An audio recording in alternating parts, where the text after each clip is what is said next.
Bonjour, bonjour, Hélène Schmidt d'Exploring Happy. Aujourd'hui, je suis d'humeur joueuse et j'ai envie de vous parler de deux choses qui se passent dans l'écosystème design humain international. Je vais hérétiser quelque chose qui est, de mon point de vue, deux expressions en fait d'une dérive élitiste. Ce qui est vraiment intéressant, c'est de voir comment des pratiques à travers des enthousiastes particulièrement zélés peuvent dériver vers ce genre d'approche. En design humain, il y a deux choses qui peuvent ressembler à des expressions d'élitisme. L'une d'elles étant par ailleurs une forme d'insulte, entre guillemets, design humain, même si certaines personnes vraiment l'utilisent comme une expression de mépris forte à l'égard de certaines personnes ou certains autres systèmes que le design humain. La première, c'est de critiquer quelque chose comme étant asset-centre. Pour comprendre cela, il faut comprendre ce que cette notion de set-centre veut dire.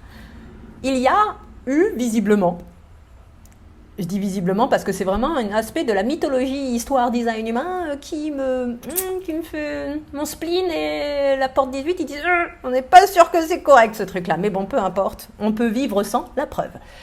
Autour de 1781, il y a eu la découverte de la planète Uranus par des astronomes de l'époque.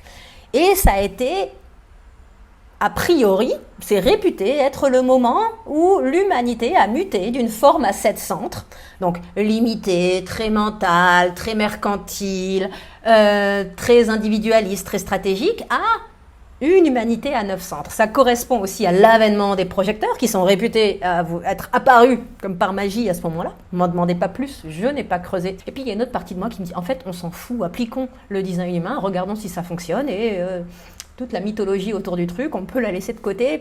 Donc l'avènement des projecteurs, leur apparition dans l'écosystème humain, correspond à notre capacité de guider la conscience et l'énergie et donc de pouvoir accompagner et prendre le relais progressivement des manifesteurs pour pouvoir guider l'humanité à travers sa nouvelle forme plus avancée, plus éveillée à 9 centres. Donc, lorsque quelque chose est critiqué comme étant un raisonnement à 7 centres, un système ou un process à 16 centres, une personne qui est tellement 7 centres, un monde à 7 centres, on vit là-dedans. Très souvent, c'est manié en fait dans l'écosystème design humain comme étant quelque chose au mieux de vaguement méprisant. Puis surtout, ça crée une sorte de condescendance teintée d'élitisme que je trouve profondément dommage. Et donc, la suite de l'histoire, le deuxième élément dont je vous ai parlé en début de vidéo, c'est de comprendre un autre aspect du design humain. Ra répétait souvent que le design humain, c'est vraiment fait pour les 4% des 4%. Donc, qu'est-ce qu'il entendait par là ?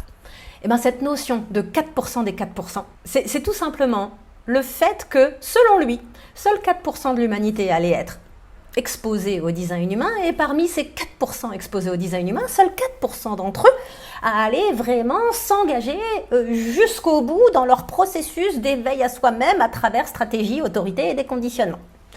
Donc vous voyez bien comment il y a un bon trip élitiste. Et donc souvent, pince-mi, pince-moi, les personnes qui accusent ceci ou cela d'être à 7 centres alors que eux, ils font de leur mieux pour être dans le monde à 9 centres, sont aussi des gens qui prétendent être ou aspirent à être dans les fameux 4% des 4%. Et c'est là que vous voyez qu'on peut voir de véritables dérives. Et c'est là que j'ai été là-dedans pendant un an et demi, autour de mes années 5 et demi, 6, et heureusement ça m'a lâché autour début de la 7e année, surtout quand j'ai commencé à enseigner le design humain à travers Incarnation.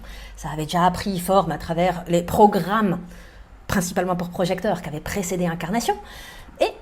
Et puis à un moment donné, eh bien, j'ai vraiment eu une compréhension que j'avais, à travers mes essais et erreurs, que j'avais fait fausse route en prétendant pouvoir faire partie des 4% des 4%, parce que je pense que c'est un trip d'ego et un trip mental, paradoxalement, que d'essayer d'en faire partie, parce que je ne pense sincèrement pas que, vu comme on est enfoncé dans des conditionnements depuis notre naissance, on puisse prétendre, sauf rare exception, à atteindre cet état-là, mais bon, peu importe. Ce que je trouve vraiment problématique, c'est la séparation que ça vient créer. Il y a nous et il y a les autres. Il y a le club privé des jusqu'au boutistes extrêmement vertueux, donneurs de leçons et condescendants ou parfois un peu méprisants dans leurs propos. Et puis il y a tous les autres qui se débattent avec la réalité du quotidien, de leur conditionnement, et où qu'on nie la volonté ni la possibilité dans leur vie de s'abandonner à stratégie et autorité. Et pour ces gens-là, déjà, je trouve que la présentation d'un design humain parfaitement imparfait, où certes, on fait des erreurs, où on a des oublis, où on choisit mentalement de ne pas suivre stratégie et autorité, mais on fait de son mieux quand on peut. Eh bien, ces gens-là, il faut qu'ils aient un espace pour exister, tout en développant en fait une conscience introspective sur ce qui est à l'œuvre dans leur discours mental.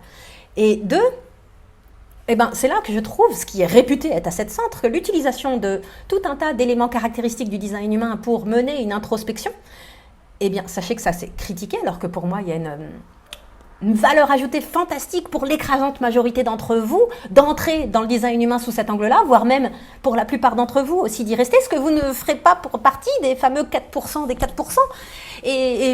Et puis ça vous en contrefichez en fait. Et ça ne veut pas dire que vous ne pouvez pas être exposé à un design humain intègre, à un intérêt sincère, à une volonté de développer une honnêteté radicale à l'égard de vous-même, sans pour autant vous perdre dans des utopies d'atteindre un état de je ne sais quoi.